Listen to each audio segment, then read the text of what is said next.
अस्सलामुअलैकुम everyone, this is G2 8th edition, chapter number 4, exercise 4C, question 13 हम इसका कर रहे हैं इसके अंदर। अच्छा, अब हमारे पास basically factorise each of the following expressions completely. अब आएगा मज़ा। उसकी वजह ये है कि ये है 4/9 p² प्लस p और -1। इसे सॉल्व करना है। देखो यार, इसे सॉल्व करने से पहले मैं आप सबसे रिक्वेस्ट करूंगा कि इसका एलसीएम ले लें। अगर डिनोमिनेटर में 9 है तो हर शख्स के साथ 9 आ जाएगा सिवाय पहली टर्म के, क्योंकि इसके पास तो अपने पास 9 है। जब आप एलसीएम लेंगे तो 9 इससे भी मल्टीप्लाई होगा, 9 इससे भी मल्टीप्लाई होगा। इसका फ़ायदा क्या होगा मैं अभी थोड़ा आगे चल के बताता हूँ। 9p माइनस 9 1 ज़ार 9, ठीक है। अब जो डिनोमिनेटर में 9 है ना, उसको थोड़ी सी देर के लिए हम नज़रअंदाज करते हैं, ठीक है। सिर्फ 4p² प्लस 9p और -9 को सॉल्व करते हैं, ठीक है। 4 को 9 से मल्टीप्लाई किया, 4 9 ज़ा 36, और 36 के ऐसे फैक्टर बनाओ जिसको माइनस करो तो 9 आ जाए। तो 12 1 मैं सारे फैक्टर बताऊं, चलो ठीक है। 1 के टेबल में 36 आता है, 2 के टेबल में आता है, 3 के टेबल में आता है, 4 के टेबल में आता है और 6 के टेबल में आता है, ठीक है। 36 देखो, 12 3 ज़ा 36 होता है, और 12 और 3 को माइनस करो तो 9 आ जाता है। तो मुझे जो मेरा रिक्वायर्ड फैक्टर है वो मिल गया, ठीक है। तो अब मैं क्या करूँगा, 4p² प्लस 9p की जगह मैं लिखूँगा 12p और -3p, ठीक है। क्योंकि इन दोनों को माइनस करूँगा तो 9 आ जाएगा, और इन्हीं दोनों को मल्टीप्लाई करूँगा तो 36 भी आएगा। ये इसकी कंडीशन होती है। 4p² और प्लस 12p -3p और -9। अब फर्स्ट टू टर्म से 4 और p कॉमन ले लें, p बचा, और 4 3 ज़ा 12 और 12p का p बाहर दे चुके हो। -3 कॉमन ले लें, माइनस माइनस प्लस 3 3 ज़ा 9। फैक्टर्स तो बनाने आते हैं ना, ब्रैकेट कॉमन लेनी आती है, यस बिल्कुल ठीक है। 4p -3, तो हमारा आंसर क्या बचा, 4p -3। तो हम जो हमने आप ऊपर जगह छोड़ी थी हम वहाँ लिख देते हैं p + 3 और 4p -3 और होल डिवाइडेड बाय 9, ठीक है। अब चाहो इस 9 को साइड में लिख लो, चाहो इसको 1/9 लिख लो, चाहो डिनोमिनेटर में 9 लिखो, ये आपकी अपनी मर्ज़ी है। ऐसा कर सकते हैं, ये अलाउ होता है, ठीक है। अब देखते हैं इसका ऑप्शन नंबर बी सही है।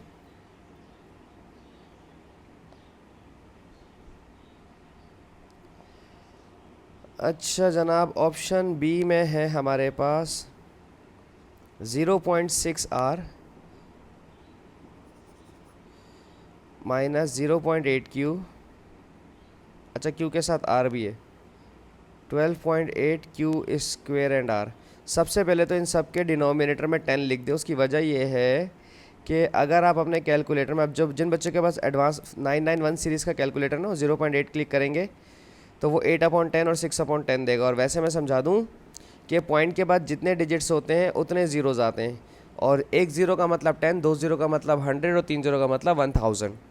यहाँ पे भी पॉइंट के बाद एक ज़ीरो है, पॉइंट से पहले का कोई मेरा लेना देना नहीं है उनसे। 128 डिवाइडेड बाई 10 q² और r, सही है। अब आप सबसे पहले तो इनमें से कॉमन लें, 6 8 और 128 तो 2 के टेबल में तो आता ही आता है। डिनोमिनेटर में 10 सबके पास है और r भी सबके पास है, ठीक है। तो 2 3 ज़ा 6 -2 4 ज़ा 8 q -2 के टेबल में 128 आएगा 64 टाइम्स, और r बाहर चला गया तो q²। अब इसे अरेंज करके लिखें। कुछ बच्चों का सवाल होता है कि सर आप इसे ऐसे भी तो मिडिल टर्म ब्रेक कर सकते हैं। मैं कहता हूँ कर सकते हैं, लेकिन कोशिश ये करा करें कि जो स्क्वायर वाली टर्म है उसे पॉजिटिव रखें, ठीक है।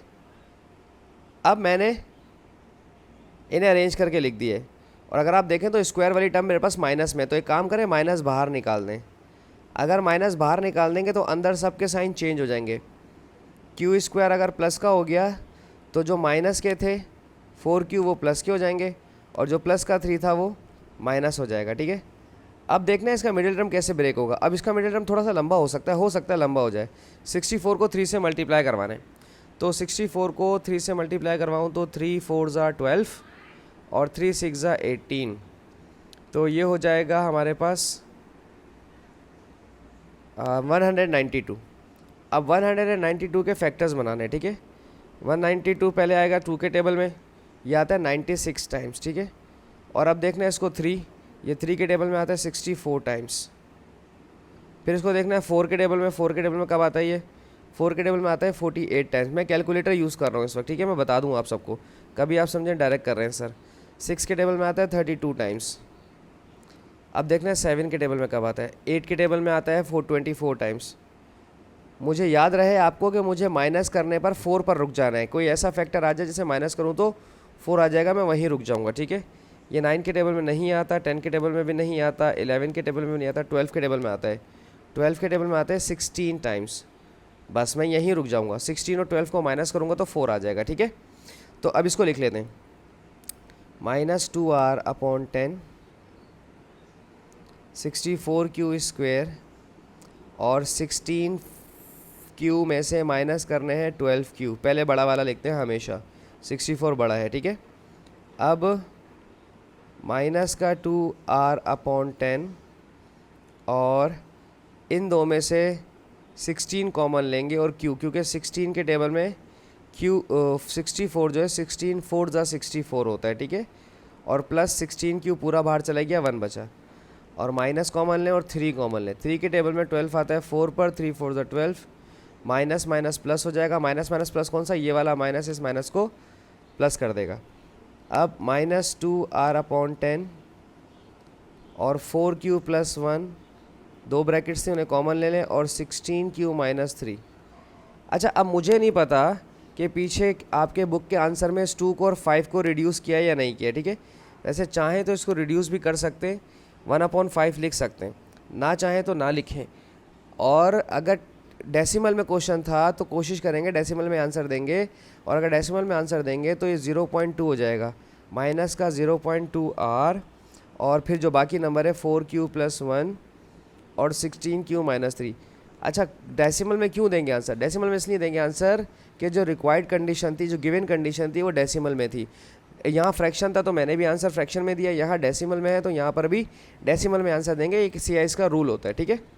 अच्छा, अब आगे देख लेते हैं, ये हो गया, A हो गया, B हो गया, ठीक है। अब हम देखते हैं इसका क्वेश्चन नंबर 14।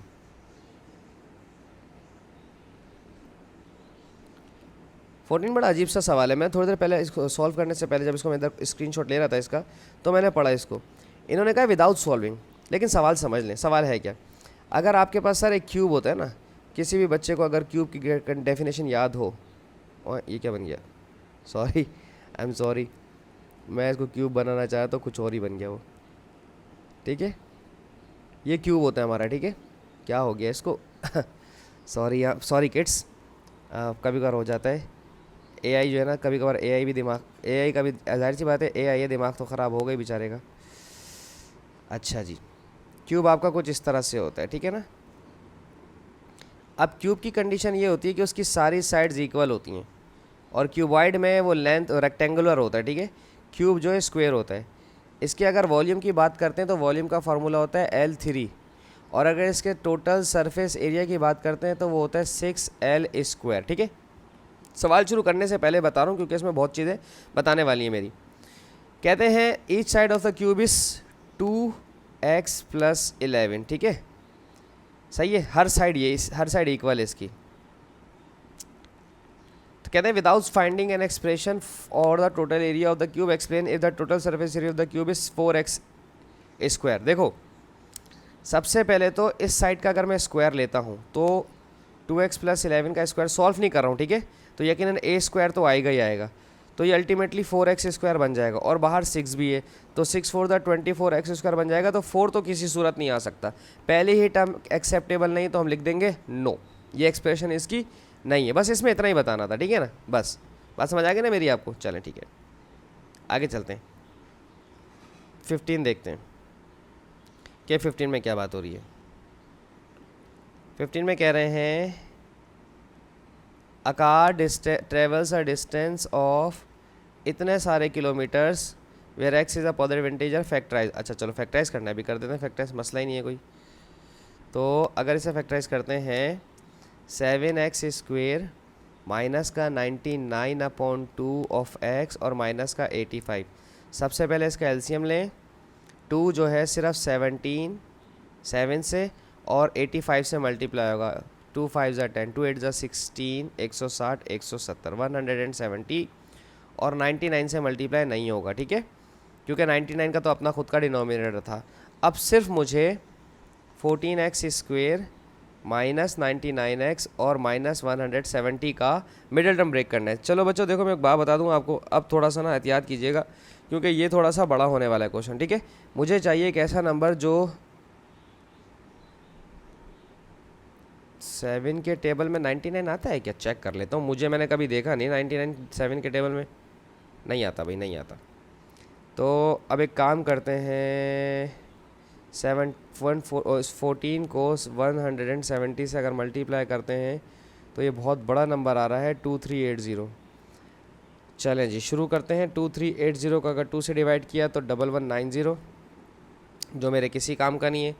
3 से डिवाइड नहीं हो रहा।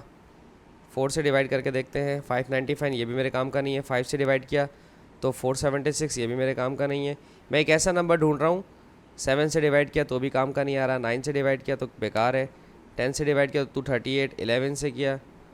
मैं चलो अपने कैलकुलेटर में करके दिखाता हूँ आपको। मुझे 99 चाहिए, ठीक है, माइनस करने पर 2380 डिवाइडेड बाय 11, नहीं, 12 से डिवाइड किया, 13 से, 14 से, इन दोनों को माइनस करेंगे, 170 और 14 को माइनस तो 99 नहीं आएगा ना, रुक जाते हैं। 15, 16, 17, इनको भी माइनस करना बेकार है। 18, 19, 20, इन्हें भी माइनस करना बेकार है। 21, 22,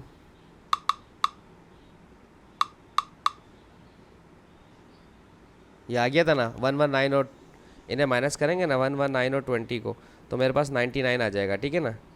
ये आ गया था, मैंने ध्यान नहीं दिया, ठीक है। 119 और 20, ठीक है। तो 20 के टेबल में 119 टाइम्स आता है, ठीक है। तो यही करना है, 14x² में से माइनस करवाना है 119x में से 20x, ठीक है, और minus 170। 14x² minus 119x minus minus plus 20x minus 170, ठीक है। अब देखना ये कि 14 के टेबल में 119 आता है कि नहीं आता है। 7 के टेबल में चेक करते हैं, 7 के टेबल में आता है कि नहीं आता है। 119 7 के टेबल में आता है, ठीक है।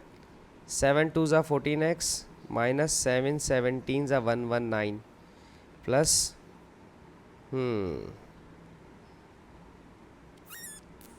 अब 20 और 170 10 के टेबल में आएंगे दोनों। 10 2 ज़ा 20 और x माइनस 10 17 ज़ा 170, तो 2x और माइनस 17 और 7x प्लस 10, ठीक है। ये हमारे पास आ गया। अब हमने जो कॉमन लिया है, मिडिल टर्म तोड़ी है, इसको उठाकर हम उसमें पुट कर देते हैं अपने क्वेश्चन के अंदर, ठीक है। क्या आ रहा है मेरा आंसर, ठीक है, इसे यहाँ पुट कर देते हैं। बस इन्होंने पूछा क्या, अभी पूछा क्या, अभी ये इन्होंने सिर्फ बोला है फैक्टराइज कम्प्लीटली, ये मैंने फैक्टराइज कर दिया। अब इसके बाद कहते हैं hence by substituting any appropriate value of x into the factorised expression suggest a possible average speed of the car and the corresponding time taken. अपनी मर्ज़ी से रख के देखते हैं, ठीक है। 5 रख के देख ले, 1 रख के देखते हैं, नहीं 1 रखूँगा तो चलो 1 रख के देखते हैं। 2x माइनस 17, 2x माइनस 17, और ये भी ब्रैकेट में है, और दूसरा फैक्टर क्या है 7x प्लस 10 और 7x प्लस 10 और डिवाइडेड बाय 2, ठीक है। अगर हम 1 रख के देखते हैं, सबसे पहले अपने पास से कोई भी अप्रोप्रिएट वैल्यू रख के देखते हैं, x की वैल्यू 1 रख के देखते हैं, तो देखते हैं क्या आंसर आ रहा है। माइनस में आ रहा है, माइनस में स्पीड नहीं हो सकती, ठीक है। तो फिर 2 रख के देखते हैं, अभी भी माइनस में, तो बड़ा नंबर रख के देखें, डायरेक्ट 10 रख के देखता हूँ। 10 में हमारे पास स्पीड आ गई है, 10 में हमारे पास डिस्टेंस आ गया है 120 का। अपनी मर्ज़ी से रैंडमली रख सकते हैं ना आप, क्योंकि उन्होंने कहा था अ car travels a distance of this kilometre. तो अगर मैंने x की जगह पर 10 रखा है तो डिस्टेंस आ गया क्या मेरा 120 किलोमीटर्स, ठीक है, सही है। और hence by substituting an appropriate into factors suggest a possible average speed of car and the corresponding time taken. अब हमें ये बताना है कि अगर 120 किलोमीटर की कार हमारी चली है तो उसकी स्पीड कितनी होगी। तो where x is positive integer, सवाल एक मिनट दोबारा पढ़ने दें। A car travels a distance of this much kilometer where x is a factorized completely hence substitute approach x into factors suggest a possible average speed of the car। Distance 120 kilometre का cover हुआ है। अपनी मर्ज़ी से time ले लूँ कोई सा भी, क्योंकि स्पीड का फॉर्मूला होता है डिस्टेंस अपॉन टाइम, ठीक है। अगर डिस्टेंस 120 है तो अगर हम टाइम रख लेते हैं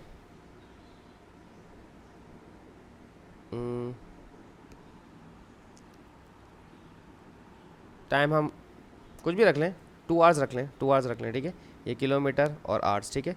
तो स्पीड इसकी आ जाएगी 60 किलोमीटर पर आवर, ठीक है। ये अपनी मर्ज़ी से कुछ भी रख सकते हैं, इसकी स्पीड ऐसे रैंडमली ले लें कोई सा भी टाइम, ठीक है ना।